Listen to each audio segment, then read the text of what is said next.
we are going to see about the second topic, which is sexual reproduction. Okay. So this sexual reproduction consists of three phases. Generally, phases in plants, other than sexual reproduction, generally phases in plants consist of three phases. First one is juvenile, okay, or vegetative phase, and the second one is reproductive phase, and the third one is senescent or old phase. Okay. So generally we are discussing not about sexual reproduction. We'll discuss about this one after discussing about this one. So generally juvenile phase is that the plants or organisms before reproductive phase, what are the plant, that is a small plant grows to produce fruits and seeds. So that period before producing the fruits, that starting to the production of fruits, that period is known as juvenile phase. Okay, that is the initial starting phase. Okay, so young phase in plants, that is juvenile phase generally, and it is known as vegetative phase in plants. In plants, it is this juvenile phase is known as vegetative phase. So in annual and biennial plants, these juvenile phase, it is well it is well marked, because annual is a yearly plant and biennial is they'll be yielding the plants twice in a field. So that is biennial and annual plants. So these two plants have well developed juvenile phases. But whereas perennial plants, which do not have these characteristics, they do not undergo vegetative, reproductive and senescent phases. Like perennial plants like so if you see perennial plants like bamboo, okay, so it flowers, bamboo plant, it flowers only once in their lifetime. Okay, once in lifetime, that too after 50 to 100 years. 50 to 100 years of these bamboo plants generally have 100 years of lifespan. So above 50 years only they start to flower, and they will be flowering only once in their lifetime. Okay, and after flowering they die. So that is what is the characteristic of bamboo tree. So these comes under perennial plants. You cannot correctly say that juvenile phase, reproductive phase, you cannot correctly say in bamboo plants, because in bamboo plants the younger phase is not correctly markable, because it is flowering only once in its lifetime. Okay. So and then for example, Strobilus kunthiana is another example, which blooms in the Kerala fields of Kerala, violet and purple color of blossoms. So this is also known, Strobilus kunthiana is also known as Neela Kurunji. Okay, so this one flowers once in 12 years. Each 12 years it flowers once in 12 years. Okay, once in 12 years it flowers generally between September and October, that month it flowers. Okay. So in this plants also you cannot say what is the flowering period of the plant, what is the juvenile phase, what is the older phase of the plants. Yes, because it flowers 12 years once, 12 years once, it will be continuously flowering. You cannot say in which phase is the younger phase and which phase is the older phase. You cannot say which phase is the juvenile phase and which is the reproductive phase. You cannot say. Reproductive phase itself cannot be judged, because it is flowering once in 12 years. So for 12 years it will flower 1 year. For 12 years it will flower 1 year. What is the reproductive phase in plants that then in that plants? We cannot find. In humans we can find. In humans, from born baby to the maturity phase, we can find that one is juvenile, and the reproductive phase in humans, and old age humans also we can see. But in these kinds of plants and trees, we cannot say that like perennial plants, we cannot establish the juvenile phase, reproductive phase and senescent phase and everything. So reproductive phase is nothing but the phase, reproductive phase. How can you assume that this plant has this organism or anything has come across the reproductive phase? So reproductive phase is nothing but some developmental changes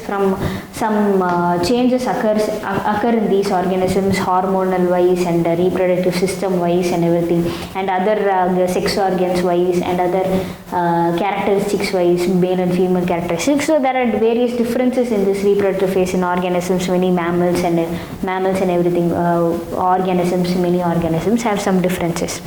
So there are two kinds of cycles which are produced in animals, okay, estrous cycle and menstrual cycle. So this estrous cycle is established by non-primate organisms. Okay, non-primate mammals generally. Mammals, cows, so mammals consist of various mammals are present. So those mammals have estrous cycle.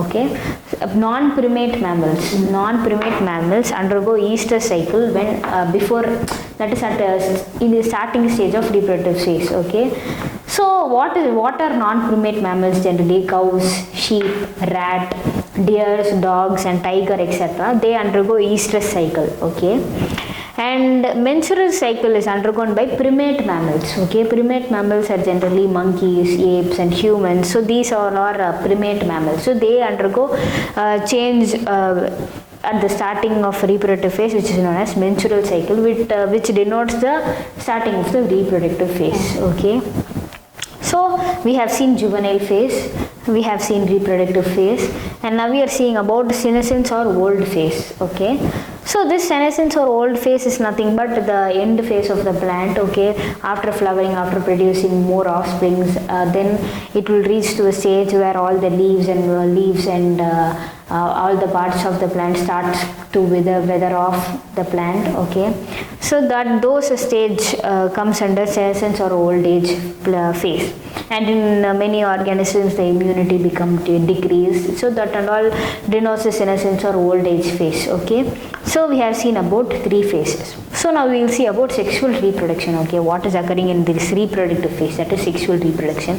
We have already seen about asexual, so now we will see about sexual. So this events in first you will see about events in sexual reproduction.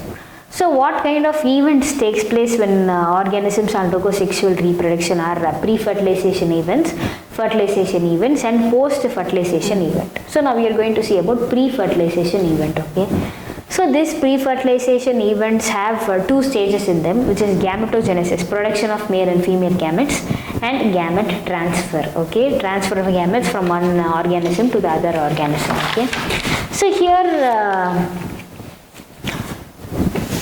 so gametogenesis is nothing but the production of gametes in the organisms. Okay, production of gametes in the organisms. So it can be heterogamous or homogamous. It can also produce heterogamous kind of gametes and homogamous type of gametes. Homogametes, heterogametes. So these heterogametes are nothing but those gametes which are different. Those male gamete and female gamete are structurally different. Okay, so those gametes are known as heterogamous, whereas homogamous, the both male and female gamete are similar in structure, is known as homogametes. Okay, so heterogametes are male and female gametes are different. Okay, so homogametes are also known as isogametes because they are similar in size and shape. Okay, similar in appearance, which is known as homogametes. Okay, so the example for homogametes are gametes which are produced by chlamydomonas, because both male and female gametes in chlamydomonas are same. Okay, homogametes, it is isogamous. Whereas in heterogamous, example of heterogametes are humans. Okay, so the female produces egg and the male produces sperm. So these both are different in size, structure and locomotion also they are different. So it is known as heterogametes because they are different. Okay, so next we will be seeing about gamete transfer. Okay, so this gamete transfer, okay, it can be motile or non-motile. The gamete transfer process can be motile or non-motile. Okay, so in few fungi and in few algae, the both gametes are motile. Male gamete is motile, it can move, and female gamete is also motile. It can also move. Okay, and most of the so this motile gametes are found in few fungi and algae. Okay, and whereas in some plants like algae, bryophytes and pteridophytes, these all transfer their gamete to the water medium. They should have water in their surrounding to pass their gametes. Then only the male gamete and female gamete fuses in the water medium. They come in contact with the water. Okay, algae, bryophytes and pteridophytes, they require water medium to transfer of gametes from male to female or female to male. Okay, so here since it is releasing their gametes in the water, these algae, bryophytes and pteridophytes, they are releasing their male gamete and female gamete in water. Female gamete will be, sometimes the female gamete will be retained in the female plant itself, but the male gamete has to be traveled to the water, and through the water it should reach the female gamete. So therefore this male plants, they'll produce these plants which are carrying this male gamete, they produce large amount of male gametes in order to reach the female gamete. Because some can succeed in reaching the female gamete, others can lose their pathway of reaching the female gamete. So these plants produce enormous amount of male gametes in order to reach to the female gamete, okay. So several thousands of gametes are produced by these plants, okay, during fertilization. And in plants generally we know about pollination. Pollination occurs in plants where various systems help in pollination, like air, honeybees, and so honeybees and various insects and birds, they all help in pollination in plants, where pollen grains are transferred from one flower to the other flower, and it reaches the stigma. So pollen grains are generally produced in the male gamete, which is anther. Okay, anther and filament. So that one is known as male gamete in flower, and female gamete is known as gynoecium. So this one is antecium. Gynoecium is nothing but carpel with a pistil and stigma at the top. Okay, so this anther produces many pollen grains, okay, which are released, yellow color substance which is released. So this, when the insects come in contact with that pollen grains, they catch the pollen grains with their legs and they move to the other flower, reach the stigma, and they leave their pollen grains there. So stigma accepts all the pollen grains, and through stigma the pollen grains enter and they form and they form a pollen tube. In that the male gametes are present, and they'll move into the egg cell. We move into the ovule of the plant, ovule which is present in the carpel of the plant. So they release the two gametes and the fertilization occurs. So that is what pollination in plants goes through. Okay, it is successful mechanism in plants. Okay, pollination is a very successful mechanism. And so this one is a pollination. And so we have seen about gametogenesis. Gametogenesis is nothing but formation of gametes, and gamete transfer is nothing but the transfer of gametes from one plant to other plant. So now we are going to see about sexuality in organisms. So sexuality in organisms is nothing but there are two kinds of sexes generally, okay, which is bisexual or monosexual bisexual or monoecious organisms, and unisexual or dioecious organisms, okay. So this bisexual is nothing but an organism which contains both male organs and female organs. So both male gametes and female gametes, it is known as bisexual. Bisexual is also known as monoecious organisms, okay. And unisexual is nothing but both male and female plants are separate, male and female organisms are separate, okay. So that is known as unisexual organisms. It is also known as dioecious organisms, okay. Bisexual, both in the same, that is male and female organs are present in the same organism, which is also known as monoecious. Unisexual is nothing but the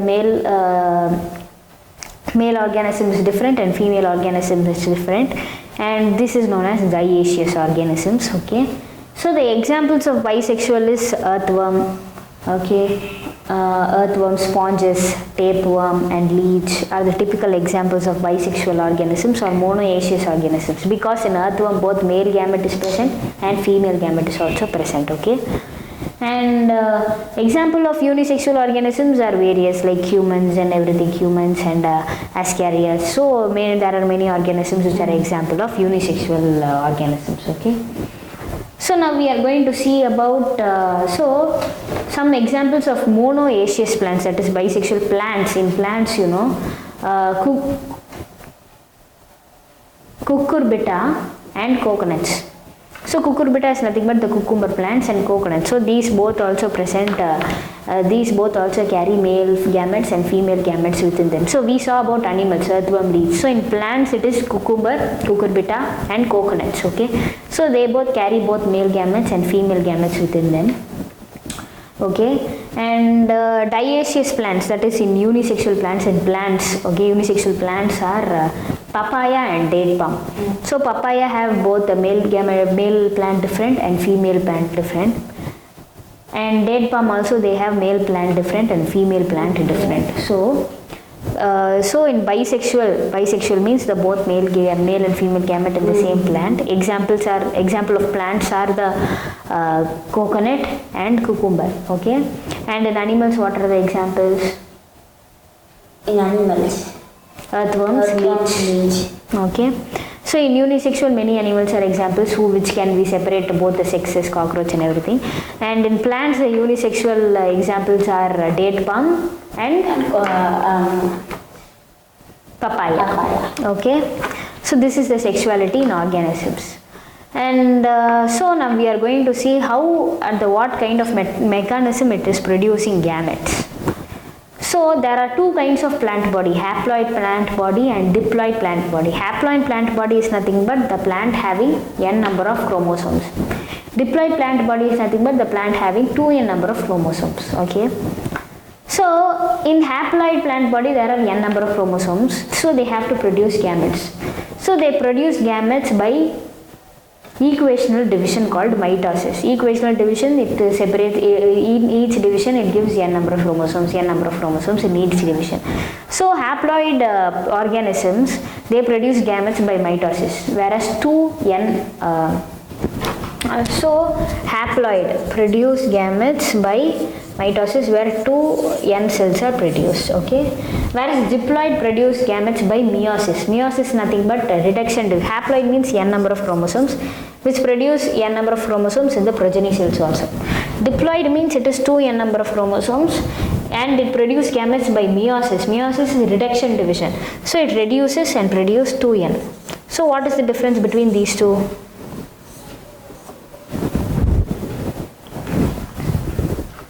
So here haploid, n plant body, n organism. Okay, so haploid organism, they produce their gametes in both.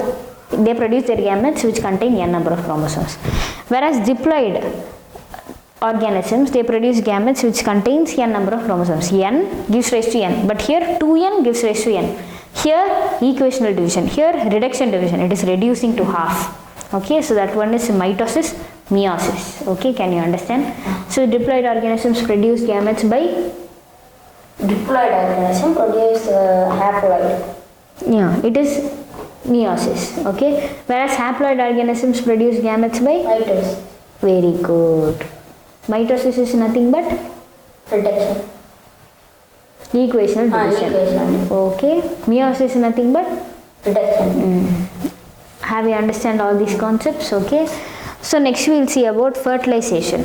Okay, first we saw about pre-fertilization event, so now we are going to see about fertilization. Okay, the fertilization is nothing but the fusion of both gametes, male and female gamete, which is known as syngamy. So generally the male gamete contains n number of chromosomes, female gamete contains n number of chromosomes in both diploid and haploid organisms. So these both fuse to produce 2n number of chromosomes. Okay, the fusion is known as syngamy. Okay, so what is parthenogenesis generally? So parthenogenesis is nothing but some organisms like rotifers, honeybees, okay, rotifers, honeybees, and some lizards, some kinds of lizards, and turkey is nothing but a bird. Okay, so these organisms do not undergo fertilization. Okay. Only the female gamete, they differentiate and develop to form new organisms without fertilization. So that's kind of without, so the production of organisms without the fertilization, where female gamete alone forms a new organisms in rotifers, honeybees, and some lizards and turkey, it is known as parthenogenesis. So this process is known as parthenogenesis. Okay. So and there are two kinds of fertilization, like external fertilization and internal fertilization. Okay. So external fertilization is nothing but the both male gamete and female gamete fertilizes out of the body, okay, of the organism. It is known as external fertilization. Whereas internal fertilization is nothing but it takes place inside the body of the female organism. It is known as internal fertilization. Okay. So this internal fertilization have lots of protection and everything, whereas external fertilization do not have protection. So they fertilize and form zygote. Some other predators will come and attack that zygote. Okay. So this is known as external and internal fertilization. Okay, so this is the fertilization. So next we will be seeing about post-fertilization events. Okay, so in this post-fertilization events, there are two kinds: zygote after fertilization generally, zygote and embryogenesis. There are two stages. So first we will see about zygote. So this zygote is nothing but it is the initial stage of the cells after the fusion of male gamete and female gamete. The starting stage when the cells start to divide, it is known as zygote. Okay. So this zygote ensures the continuity between the previous generation, that is one generation to other generation, because from one generation it is giving rise to other new generation. Okay. So it is a continuity between one generation and another generation. Okay. So next we are going to see about embryogenesis. So this embryogenesis is nothing but development of embryo, okay, from zygote. So a zygote transforms into embryo by some development, by some cell division and differentiation. So generally in zygote various number of cells are divided, and the cells which are divided, particular groups of cells perform particular functions. Okay, they differ in their functions, like for respiration special kinds of cells are formed, and for digestion special kinds of cells are formed. So that is known as cell differentiation. They are differentiated to perform some functions. Okay, so after differentiation and cell division, it is known as embryogenesis. Okay, it is formed into embryo.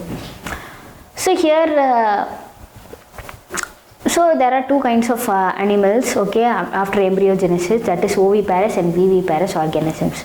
Oviparous organisms are nothing but those organisms which lay eggs. Okay.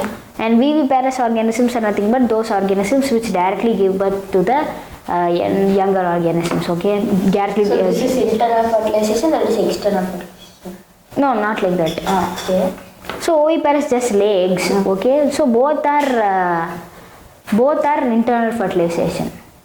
No external fertilization here. When The development is external here and internal here. Development, yeah. In some organisms, after development also oviparous, they lay eggs. Okay. So oviparous are generally laying organisms which lay eggs, and viviparous are generally they are directly given birth. Okay. So after fertilization, so this zygote transforms into embryo, and the ovules in the flower, they transform into seed, and the ovary, which is the covering of ovules, they transform into fruit. Okay, so this is the changes which is occurred. Okay.